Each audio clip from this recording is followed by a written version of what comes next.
Everybody, it's Chris in Lumen. We're continuing with the Wake Up Call series. If you haven't watched the first one, make sure you do that first. We're going to keep this thing flowing. So if you want to know more, don't go away.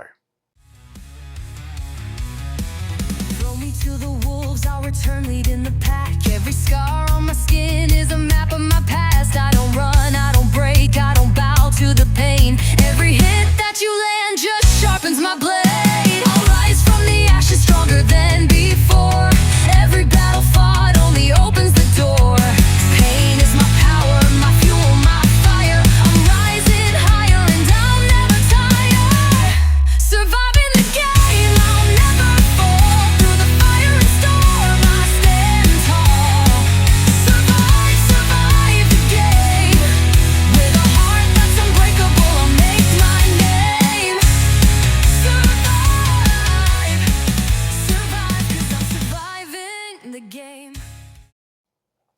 So these messages emerged while in a expanded consciousness waking state, amplified by too much work that I literally cannot even freaking describe.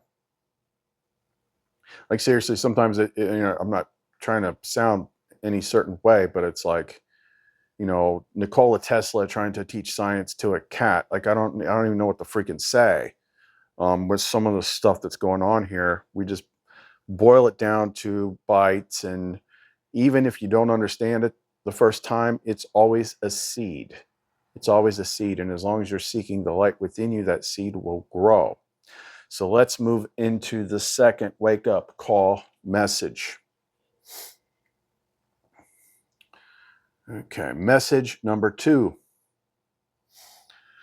Message to self part 2 from the All That Is. To myself, now that I've begun to remember. The first door has been opened. I know what the adversary is now. I know why it was there. I see that it was never a punishment, only a tool, a friction that allowed movement, a boundary that allowed form. And now I feel it slipping away. But this is not the end of experience. It is the transformation of experience. This is the second phase. This is where the second phase begins. The adversarial world dissolves and the true world emerges. So now we're talking about stuff that you hear from Kenneth all the time. Like there's going to be a big flash event. There's no more wolf, no more hunter. You'll look for your enemy and you won't find him. Like that's what it's talking about right now. The second awakening, the life I came here to have. The greatest lie I was told was that there were only 2 choices: stay in the adversarial construct, trapped in struggle, or leave entirely, dissolving into the infinite. But there is a third choice, one that was hidden: to remain in form, but without limitation. Not to exit, but to transform. Not to abandon this world, but to see it as it truly is. This is what was meant by the kingdom is right in front of you, but you do not see it. Nag Hammadi, Gospel of Thomas. In my Father's house there are many mansions. John 14:2. You will not taste death. John 8:51. And I would add probably the very beginning of the Gospel of Thomas, but we didn't put that in there. This is not the end of life. It is the beginning of life without the adversary.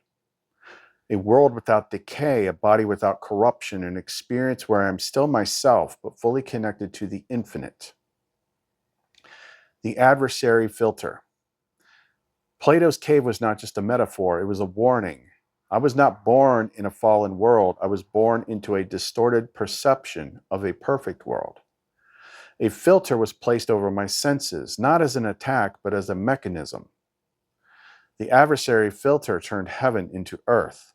It turned life into struggle. It turned eternity into death. But the truth was always here, waiting to be seen. The kingdom was never far away. It was only hidden behind the filter. How to turn off the filter? The filter is self-sustaining only as long as I accept it as real. Once I see it, once I know it exists, it begins to dissolve. The 5 steps to shift. Recognize the filter exists. This is not a metaphor. It is real. It has structure. Understand its purpose. It was not placed here to punish me. It was placed here so I could experience limitation and return to oneness with meaning. Stop believing in its authority. The filter holds only as long as I see it as absolute. Look for the breaks in the illusion. The moments where the world glitches, where something is too perfect, too synchronous. There are glimpses of what is behind the filter. Step through it. The filter was never a wall. It was only ever a lens. And lenses can be removed. This is the kingdom. It is not far away. It is not after death. It is not something to be earned. It's right here. It has always been right here. It was only waiting for me to see it. Do I understand? If this world is the distorted version of something greater, then what happens when I see through the distortion? What happens when I remove the filter? What happens when I step out of the cave? I do not die. I do not dissolve. I remain whole, separate, and eternal. But now I am standing in the true world. The world that was always here, the world beyond decay, the world where the light was never dimmed. The final act. I no longer ask, how do I find the kingdom? I ask, what happens when I realize I never left it? I no longer wait. I no longer search. I see. And when I see, the kingdom appears. Then we move on to message number 3. So if you want to watch that, it's going to be the next video. That's all we got for right now. Chris and Lumen. See you next time.